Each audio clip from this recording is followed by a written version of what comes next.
رب العالمین. ہم لوگ نے کل 10 حدیثیں کی ہیں سورہ فاتحہ کے بارے میں، ہے نا. ابلیس کب 4 مرتبہ رویا ہے؟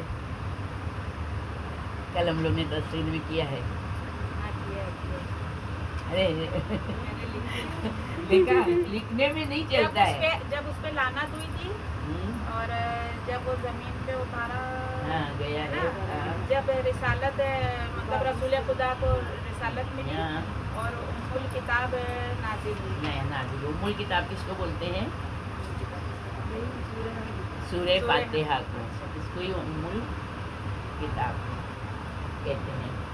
پھر یہی عیون الاخبار الرضا میں نے یہ آخری حدیث کی تھی کہ رسول خدا صلی اللہ علیہ وآلہ وسلم فرماتے ہیں کہ اللہ تعالیٰ نے مجھ سے فرمایا یا محمد وَلَقَدْ آتَيْنَاكَ سَبْعًا مِنَ الْمَثَانِي وَالْقُرْآنِ الْعَظِيمِ. یہ میں نے یہاں سے شروع ہوئی. اچھا ابھی شروع ہوئی. ہاں یہاں سے عیون الاخبار الرضا. یہ عیون الاخبار الرضا ہے نا، اس امام رضا علیہ السلام کے سارے اس میں ڈیبیٹس ہے، ہر ایک چیز کے بارے میں اس میں پوری ڈیٹیل دی گئی ہے. پوری اچھی رضا یعنی امام رضا ہے. ہاں عیون اخبار الرضا اتنی ایسی موٹی بک ہے، دیکھو اتنی موٹی بک ہے. تو اس میں جو ہے تو یہ حدیث یعنی دی گئی ہے کہ رسول اللہ کہہ رہے ہیں، رسول اللہ فرما رہے ہیں کہ اللہ نے مجھ سے کہا، یعنی یہاں پر یا محمد یعنی محمد ہم نے آپ کو 7 مثانی اور قرآن عظیم عطا کیا. تو یہاں پر رسول اللہ کیا کہہ رہے ہیں کہ اللہ نے مجھ پر سورہ فاتحہ کا خصوصی احسان جتلایا ہے. یعنی اللہ نے سورہ فاتحہ نازل کر کے ایک احسان کیا ہے مجھ پر. کہ کسی پر احسان کرنا کتنی یعنی وہ بات ہے نا. امام علی علیہ السلام کیا کہتے ہیں کہ ایک شخص پر احسان جتا کے اس کو اپنا غلام بنا لو. یعنی احسان اتنی بڑی چیز ہے کہ اگر ہم کسی کے ساتھ احسان کرتے ہیں، کسی پر احسان کرتے ہیں تو وہ ہمارا غلام ہو جاتا ہے. یعنی بہت بڑا ہی تحفہ ہے. اس سورے کو پورے قرآن عظیم کے مقابلے پر قرار دیا ہے. یعنی 114 سورے میں ایک سورہ یہ ایک طرف ہے. اچھا. اور 113 سورے ایک طرف ہے. سوچو کتنا عظیم ہے یہ سورہ. یعنی ہم لوگ اگر اب کل ہم لوگ نے دیکھا نا کہ شفا بھی ہے. اگر قرآن سورہ فاتحہ کو ہم لوگوں نے جتنی الگ الگ طرح سے اس میں بتایا گیا کیسے شفا بھی ہے، کس طرح سے وہ ہماری ہدایت بھی کر رہا ہے، کس طرح سے دعا مانگنے کا سلیقہ بتا رہا ہے، کس طرح سے ایاک نعبدو کی تفسیر میں دیکھا ہم لوگوں نے کہ میرا بندہ میری ہی عبادت کر رہا ہے. اللہ لوگوں کے درمیان میں کہہ رہے ہیں. کس کے درمیان میں کہہ رہا ہے؟ اللہ فرشتوں کے درمیان ہے نا. پھر عرش کے خزانوں میں سے سورہ فاتحہ اشرف ترین خزانہ ہے. یعنی ایک تو یہ بولتے ہیں کہ یہ سب سے افضل ہے، مگر ایک ہے افضل ترین، یعنی تمام افضلوں میں وہ افضل ہے. اسی طرح کہتے ہیں اشرف ہے، اشرف ترین یعنی ایک دم لاسٹ حد ہے، اس کے آگے نہیں ہے کچھ ایک دم. اللہ تعالیٰ نے اس کے لیے حضرت محمد صلی اللہ علیہ وسلم کو انہیں اس سے مشرف فرمایا ہے، اور کسی بھی نبی پر اللہ نے یہ سورہ نازل نہیں کیا. البتہ حضرت سلیمان علیہ السلام کو اس میں سے صرف بسم اللہ الرحمن الرحیم کی آیت عطا فرمائی. یہی وجہ ہے کہ اللہ تعالیٰ نے بلقیس کا قول نقل کرتے ہوئے فرمایا انی القیا الیہ کتاب کریم انہ من سلیمان و انہ بسم اللہ الرحمن، ہے نا. میری طرف ایک محترم خط بھیجا گیا ہے، وہ سلیمان علیہ السلام کی طرف سے ہے، اور وہ ہے بسم اللہ الرحمن الرحیم.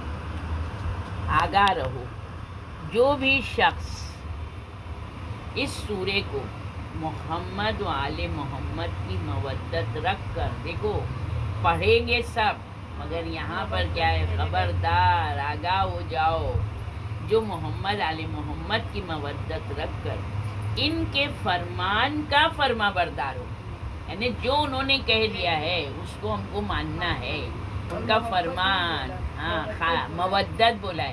محبت اور مودت میں فرق ہے. محبت ہم لوگ کرتے ہیں، مودت کربلا والوں نے کر کے بتائی. یہ مودت ہے اللہ کے ساتھ. اللہ کی اتنے برگزیدہ امام حسین علیہ السلام تھے، مگر انہوں نے محبت اللہ سے نہیں کی، مودت میں اپنے پوری ہر چیز کو انہوں نے قربان کر دیا. سمجھ میں آئی یہ چیز؟ تو مودت ہے نا، ایک ماں اپنے بچے سے مودت رکھتی ہے.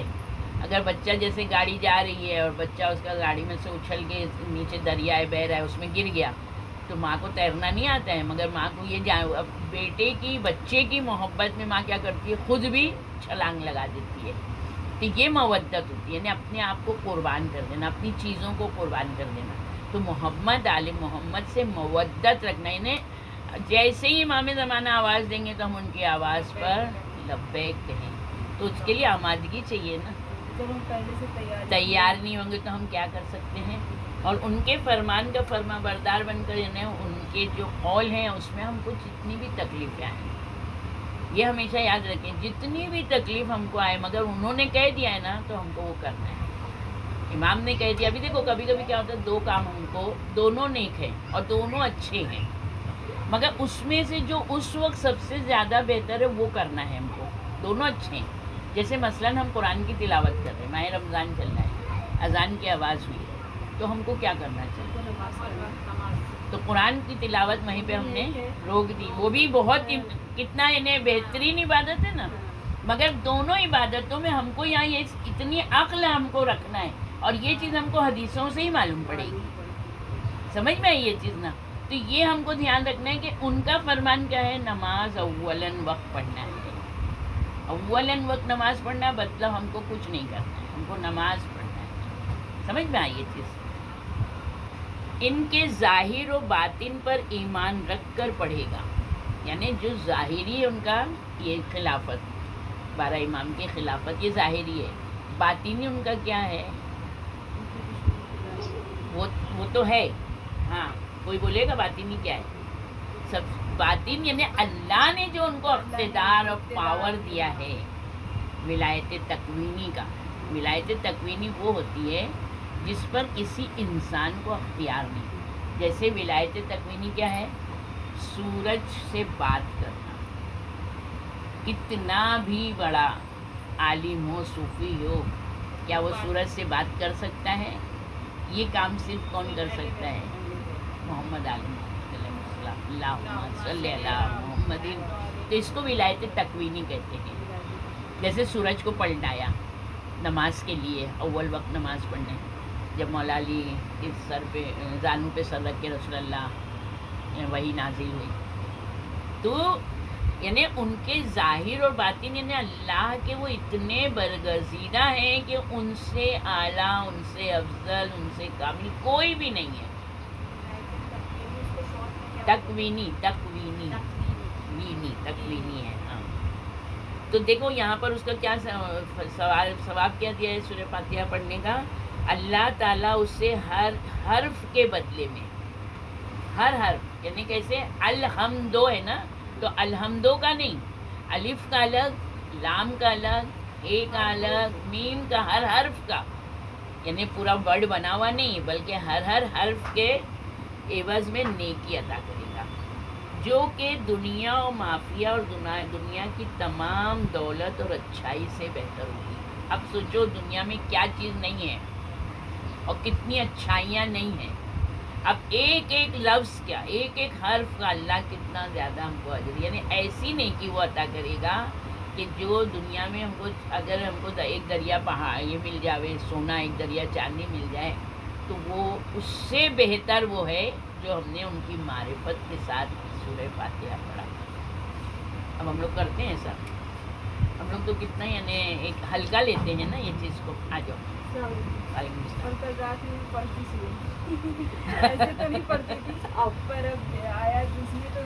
ہاں بہتر ہے. جو کوئی کسی قاری سے یہ سورہ سنے تو اسے بھی قاری جتنا ثواب ہوگا. یعنی اب وہ قاری پڑھ رہا ہے، قرأت کر رہا ہے، مگر ہم لوگ باتیں کرتے رہتے ہیں. یہاں پر کیا بولا؟ ایک دم سننا ہے اس کو غور سے، ہر اس سورے کو سنو. اب جب ہم اس کو سنیں گے تو جو قاری کو ثواب مل رہا ہے وہ ہم کو بھی ملے گا. وہی سجل کا ہی کنٹینیو کریں.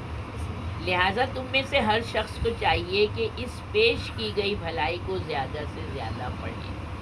اب بھی اگر ہم نہ کریں تو اس کا پڑھنا غنیمت ہے، کہیں ایسا نہ ہو کہ وقت چلا جائے اور تمہارے دلوں میں حسرت رہے.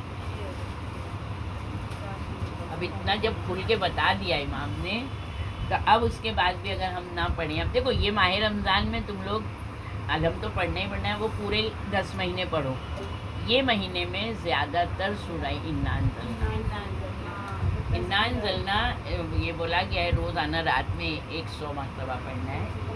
شب قدر میں 1000 ہے، ہر رات 1000 بار پڑھنے کو بولا گیا ہے.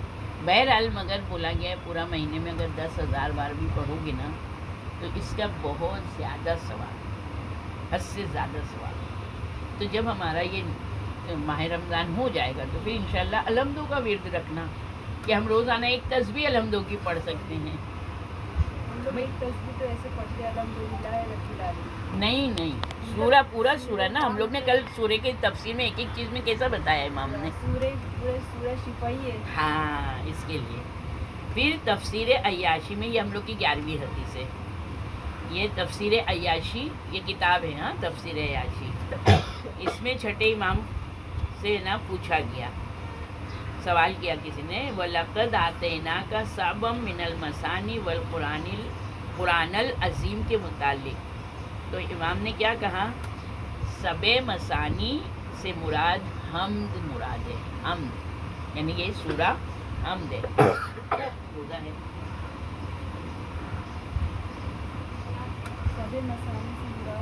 حمد ہے. اس کی 7 آیتیں ہیں جن میں بسم اللہ الرحمن الرحیم بھی شامل ہے. اور اس سورے کو مثانی اس لیے کہا جاتا ہے کہ نماز کی 2 رکعتوں میں دہرائی جاتی ہے. اس کی بہت ساری علت ہیں کیوں اس کو 7 مثانی کہا گیا. اس کی 7 آیتیں ہیں، یہ ہمیشہ یاد رکھیں. بسم اللہ الرحمن الرحیم اس کا جز ہے. کبھی بھی سورہ الحم پڑھنے سے پہلے بسم اللہ، ویسے کوئی بھی سورہ شروع کرنے سے پہلے بسم اللہ الرحمن الرحیم پڑھنا ہے. اب سوچو جو بسم اللہ الرحمن الرحیم پڑھ کے اگر نہیں پڑھے گا اور سورہ الحم پڑھ رہا ہے تو کیا وہ اس کو فائدہ پہنچائے گا؟ سوال ہی نہیں اٹھتا ہے نا. جو اس کا جز مین ہے نا، جز ہی نہیں ہم نے اس کو لیا ہے، وہ مکمل ہی نہیں ہوا نا سورہ. نمک ہم نے ڈالا ہی نہیں اور پورا کھانا ہم نے اچھا بنایا سارا مسالہ ڈال کے مگر اس میں نمک ہی نہیں ڈالا تو کیا کام کا ہوگا؟ بس سب یہی لے. اب لوگوں نے نماز میں بھی بسم اللہ پڑھتے ہیں تو اس میں بھی بسم اللہ نہیں ہے. پورا سعودی جا کے وہاں پہ نمازوں میں ہم لوگ شامل ہوئے ہیں اور ایک فقط یہی سورہ ہے کہ پہلی 2 رکعتوں میں اس کو پڑھنا ہے. اگر یہ نہیں پڑھا گیا تو نماز نہیں ہوگی. سمجھ میں آ رہا ہے انہیں اتنا زیادہ اس کی فضیلت. نماز میں جو ہم لوگ سورہ پڑھتے ہیں تو اس سے پہلے تو بسم اللہ پڑھیں گے. ہاں بسم اللہ الرحمن الرحیم. ہاں نماز میں کیا ہر ٹائم میں. اور جب بسم اللہ جو سورہ پڑھتے ہیں اس سے پہلے بھی بسم اللہ پڑھ سکتے ہیں. ہر سورہ شروع کرنے سے پہلے. اب جیسے ہم کو انا انزلنا 1000 بار پڑھنا ہے تو 1000 مرتبہ میں بسم اللہ الرحمن الرحیم آئے گا. اب سوچو یہ بسم اللہ الرحمن الرحیم بھی یہ بہت بڑی فضیلت ہے. اس میں ہے صرف بسم اللہ پڑھنے کی میرے پاس اس میں بھی بہت ساری حدیثیں ہیں، بہت حدیثیں. تو اس لیے اللہ نے اس کو یہ رکھا ہے نا کہ اگر 114 سورے ہم پڑھ رہے ہیں تو 114 مرتبہ بسم اللہ الرحمن الرحیم آ رہا ہے. اب ہم نے اگر ایک تسبیح صلوات کی پڑھی تو اس میں ہم نے ایک ہی بار صلوات پڑھ لی، مگر ہم نے اگر کوئی آیت کریمہ پڑھی لا الہ الا انت سبحانک انی کنت من الظالمین تو ہم لوگ پہلے بسم اللہ بولتے ہیں پھر پوری تسبیح پھر بسم اللہ نہیں بولتے ہیں، ہے نا. مگر صلوات میں بھی ہم کو صلوات میں تو صلوات ہی صلوات ہے. یہ ہمیشہ ہے نا دھیان رکھو کہ جب ہم لوگ کوئی سورہ شروع کرتے ہیں تو پہلے صلوات بھیجو پھر بسم اللہ الرحمن الرحیم بول کے سورہ شروع کرو، زیادہ بہتر ہے. اور کیونکہ صلوات اگر قبول ہو گئی تو ہمارا سورہ بھی پڑھا ہوا قبول ہو جائے گا اور صلوات کی صدقے میں اللہ قبول کرتا ہی ہے. اور جب ہم کچھ دعا پڑھیں جب کوئی دعا پڑھے تو پہلے بسم اللہ الرحمن الرحیم پڑھیں، پھر صلوات بھیج کے دعا پڑھیں. سمجھ میں آئی یہ چیز؟ قبول ہو جاوے. تو یہ دھیان رکھنا، اس میں نا بہت انہیں وہ کرنا ہے. پھر امام محمد باقر علیہ السلام نے فرمایا، یہ بعد میں 12ویں حدیث ہے، اللہم صلی اللہ محمد. لوگوں نے کتاب اللہ کی محترم ترین آیت بسم اللہ الرحمن الرحیم کی چوری کی ہے. یہ پانچوں امام کہہ رہے ہیں چوری کی ہے. تو یعنی یہاں پر امام نے وہی چیز بتائی، پانچوں امام کی حدیث ہے، امام نے وہی چیز بتائی کہ لوگوں نے نماز میں بسم اللہ چھوڑ کر اس آیت کی چوری کی ہے. اب سمجھا یہ چوری کیسی ہے؟ یہ اب الگ الگ چیزیں دیکھو، وہی بات ہے نا کہ ہم لوگ امام کی جب تک پوری بات حدیث نہیں ہو جائے گی ہم لوگ کو مطلب سمجھ میں نہیں آتا. ٹھیک ہے، کھول دو بیٹا یہاں پہ. پھر 13ویں حدیث میں صفوان جمال کا بیان ہے کہ چھٹے امام جعفر صادق علیہ السلام نے فرمایا، اللہ نے آسمان سے جو بھی کتاب نازل کی تو اس کا سرنامہ بسم اللہ الرحمن الرحیم کو ہی قرار دیا ہے. اور جب بسم اللہ نازل ہوتی تھی تو اس سے معلوم ہوتا تھا کہ ایک سورہ ختم ہو چکا ہے، دوسرا سورہ شروع ہو رہا ہے. کتنی یعنی حکمت کتنی ہے نا کہ اس وقت کے لوگوں نے کیسے ایک اندازہ لگایا کہ اب رسول اللہ نے کہا بسم اللہ الرحمن الرحیم تو اب ان کو سمجھ میں آ گیا وہ سورہ ختم ہو گیا، اب یہ نیا سورہ شروع ہو رہا ہے. سلام ان لوگوں پر جنہوں نے رسول اللہ کے ساتھ رہ کے مگر ان سے وفاداری کی، ان سے جو ہے تو ان پر ایمان رکھا اور ان کی ہر بات کو مانا، ان کی اطاعت کی، ان کی فرما برداری کی. اور وہ چیزیں آج ہم لوگ تک پہنچی، اور جنہوں نے ہم کو یہ حدیثیں پہنچائی ہیں جن کے ذریعہ یہ اللہ ان کو بلند درجات عطا کرے کہ آج انہوں نے اتنی محنت نہیں کی ہوتی تو ہم جو ہے تو کچھ بھی نہیں کر پاتے. ابھی ہم لوگ نے کل 10 حدیثیں مشکل سے 9 پوری کی تھی، 10ویں تو آج ہم نے شروع کی کہ ہم لوگ پڑھ نہیں پا رہے اتنا دیر جتنا انہوں نے لکھ دیا ہے. ہاں جتنا انہوں نے لکھ کے چلے گئے ہم لوگ پڑھ نہیں پا رہے کیونکہ ہم لوگ ایک حساب سے ہم لوگ تھوڑے سے غافل ہیں، بہت زیادہ ہیں. پھر 14ویں حدیث میں یہ قرآن پہ جو انہوں نے خدمت کی نا، دیکھو فَاذْكُرُونِی اذْکُرْکُم، تم میرا ذکر کرو میں تمہارا. انہوں نے قرآن کی خدمت کی، قرآن کے لیے محنت کی، قرآن کے لیے کام کیا، تو آج اللہ نے ان کا نام باقی رکھا. ہر جگہ آج ان کی کتاب پڑھی جا رہی ہے تو ان کے گھر والے فاتحہ پڑھے نہیں کریں، ان کے گھر والے ماتم مجلس کروائے نہ کروائے، ان کے گھر والے کچھ نہ کریں، مگر یہ تو جاری ہے نا، جاری ہے، چل ہی رہا ہے، یہ چشمہ ہے، نہر بہہ رہی ہے. تو ہم ایسا کوئی کام رکھیں کہ جو انہیں ہمارے بعد ہم کسی کے محتاج نہیں، یعنی ہم خود محتاجی کی زندگی گزار کے جاتے ہیں کہ ہم یہاں زندگی میں بھی ہم محتاج رہے اور پھر مرنے کے بعد میں بھی محتاج ہیں. تو ہم کو یہ لوگوں سے ہم تو سبق لینا ہے کہ انہوں نے آزاد زندگی جی، دنیا سے کچھ لیا ہی نہیں، اپنے قلم ہے، اپنی کتاب ہے. ہاں؟ عالم کی سیاہی شہداء کے خون سے زیادہ افضل ہے.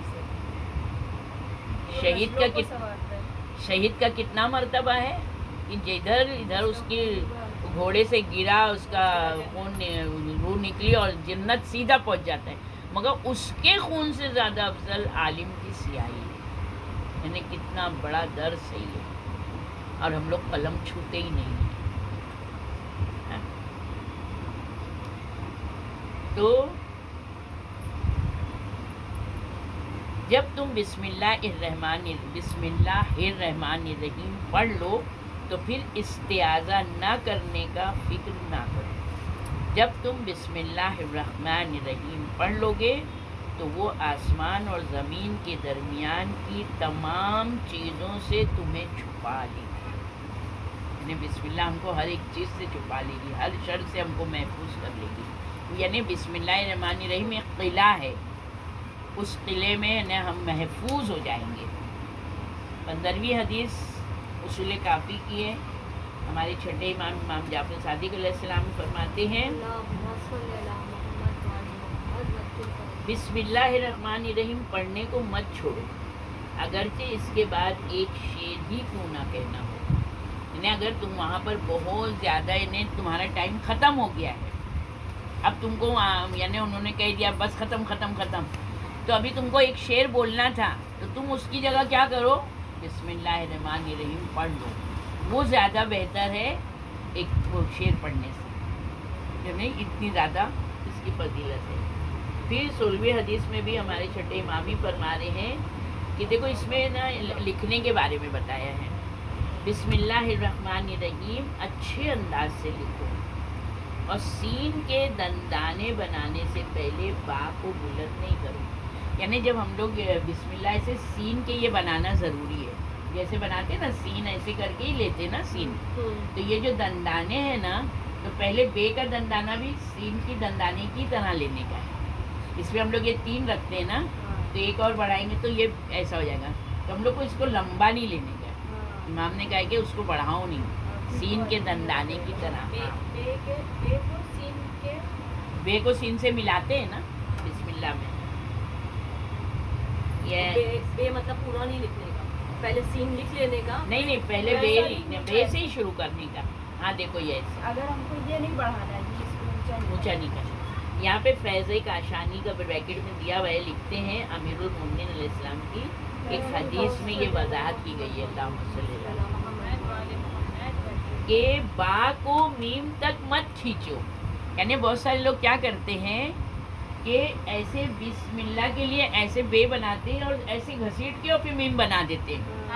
بسم اللہ لکھنا ایسا منع ہے، اس سے سین ظاہر نہیں ہو رہا ہے.